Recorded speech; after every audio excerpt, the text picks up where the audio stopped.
Today, we're going to dig into that first episode, titled In Throes of Increasing Wonder. I'll be interviewing the interviewer himself, actor, writer, all-around king, Eric Bogosian, who plays Daniel Malloy.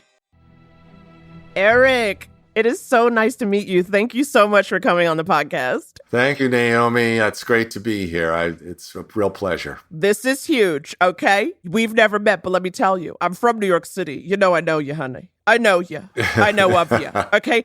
I mean, considering all that you've done, you can take your pick, okay? You can be in the house resting. You don't have to keep giving it to us, but you do, Eric. And so I want to know, why did you choose to play Daniel Malloy at this time? Well, the realm I live in right now is I don't necessarily know what's coming up in my life, and then I get a phone call.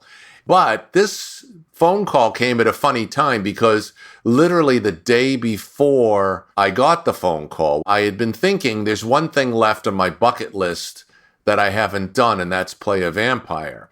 And the next day I get a call. They said, but you're not going to be playing a vampire. You're going to be playing Daniel Malloy. Now, I knew the book because I had read it when it came out, and I loved it. But my whole approach to these things are always, let me see the script. I had scripts sent to me, and I started digging down into what this was all about, and I could see that this Daniel Malloy vibrates very close to my vibrational plane. He's in his 60s. He's a writer, and I've spent a lot of time writing.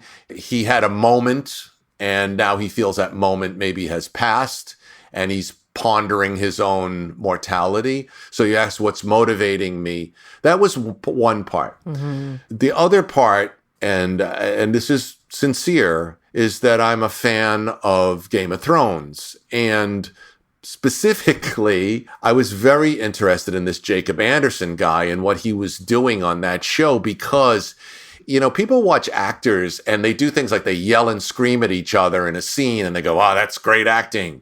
But any actor can tell you that's not the hard stuff. The hard stuff is the subtle stuff. And Jacob in Game of Thrones was, I thought, amazing. So when I heard that he was going to be the vampire, one of the vampires, I was up for that. Mm-hmm. So does that mean you've been into horror and thriller and sci-fi and all that kind of genre stuff well before this role came along? Absolutely. I mean, yes. I mean, I was really into this magazine, all the Tales from the Crypt and Eerie and all these weird, creepy things. When I was a kid, I read horror stories. I loved all that stuff. I loved Edgar Allan Poe.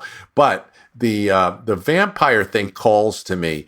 I mean, first of all, I saw Frank Langella do Dracula on Broadway in the mid-'70s, and that was my favorite thing I've ever seen on Broadway, and he was incredible. And I was in the last row of the balcony, and this man, he had the entire house in the palm of his hands, and it was scary, and I thought, that's the kind of shit I want to do.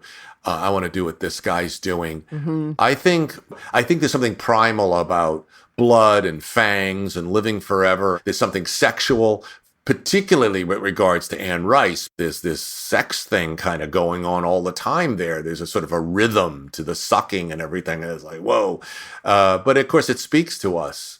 And I think it's a really important sort of metaphor for the drive that pushes us into our lives, and also the sort of inevitability of death and what that says about the life while we're here on Earth. And so I've always found them to be, I'm transfixed by vampire stuff. It's funny, though, you had read the books. You're taking on something big, right? We're talking Anne Rice's blank, okay? Whenever it's someone's name, blank, it's like, okay, this is a legacy. We are here for this. Did that feel stressful? To be honest, I didn't look to the book. I look at the script that they're going to have me do, and that's where I do my work. Mm-hmm. I have to sit and focus and really think about what they're saying and what's going on here. What's going on between these people? Mm-hmm. I thought that, basically I was going to come in and I would say, so Louis, tell me about how you became a vampire. And then I'd be gone. And then there would be like Louis for an hour. And then at the end I'd go, that's very interesting. And that would be my job. But then when I read the script, it was like, whoa, this is way more complicated than that. There's a lot going on for Daniel Malloy. Even from the first time we see you, I mean, said, honey, the moment you go and you get that mail and that hand is shaking, I said, okay, here we go. Here we go.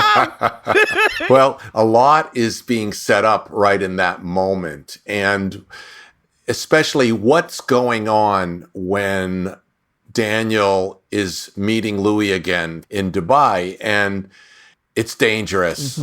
I mean, it's really dangerous. Daniel still has a scar on his neck from the last time he got bit by this guy. Yeah. That first time Malloy and Louis went to have an interview, things didn't go so well. Okay? Last interview went badly. Let's give a little listen to the dark past. So forgive me if I'm a little nervous. After all I've told you, is what you asked for, boy! Yeah, well, you don't know what human life is like. I mean, you've forgotten, man. No! Hey, stop!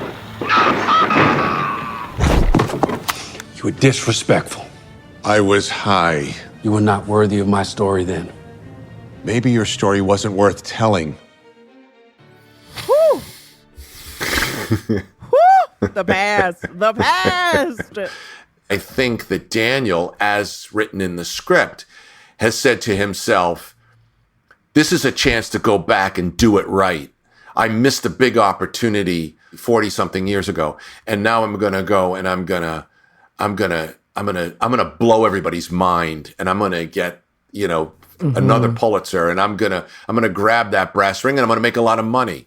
I mean, I'm going to be 70 next year. When you're my age, you are thinking about, okay, so what happens like 20 years down the line? Especially your friends are croaking and stuff. You're thinking about this stuff all the time. And so sucking a little blood becomes a big temptation.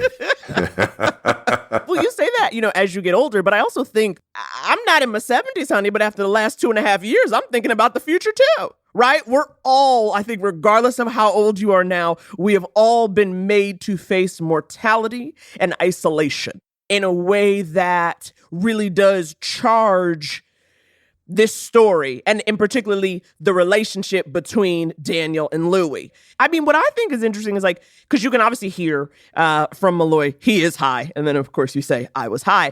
But I find it also you're a journalist? You're pretty high.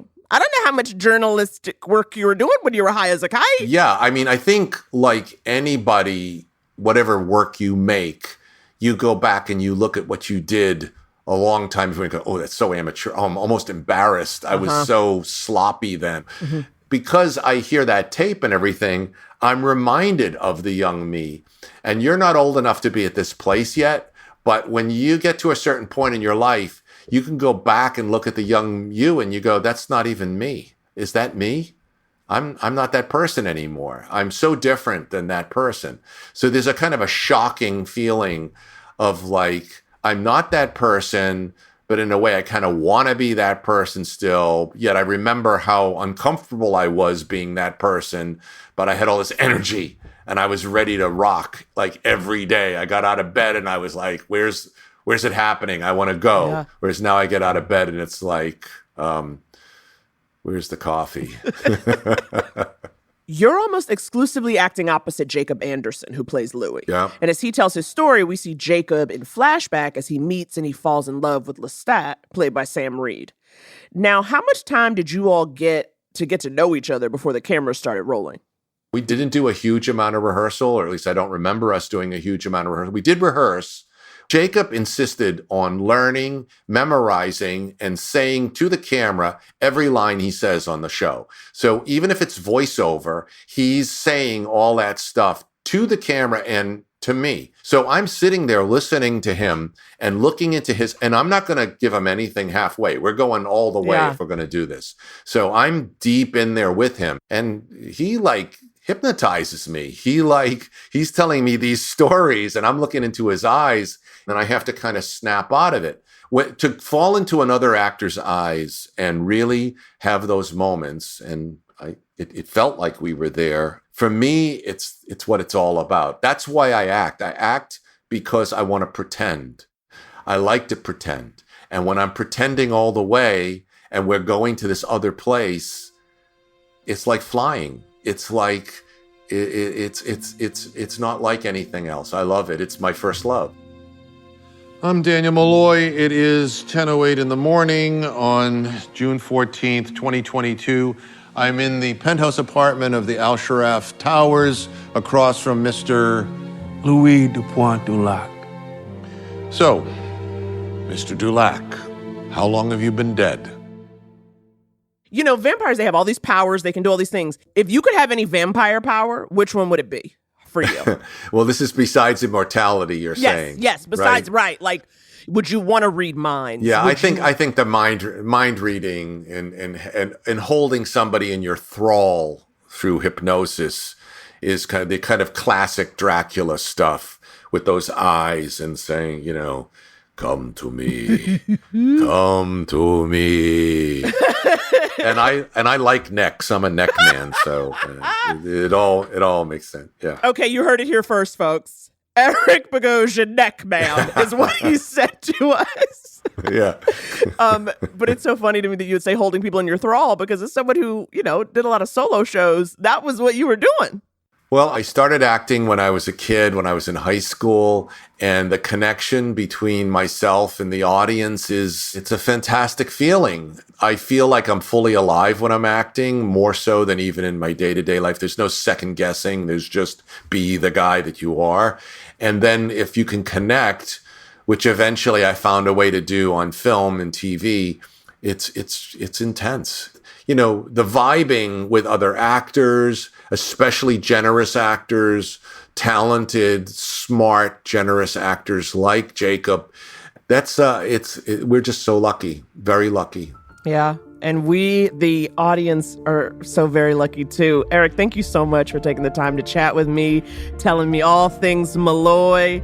You are wonderful. And, this show is so good. And you guys are in for more and more good stuff this season. Thank you for the embrace, Naomi.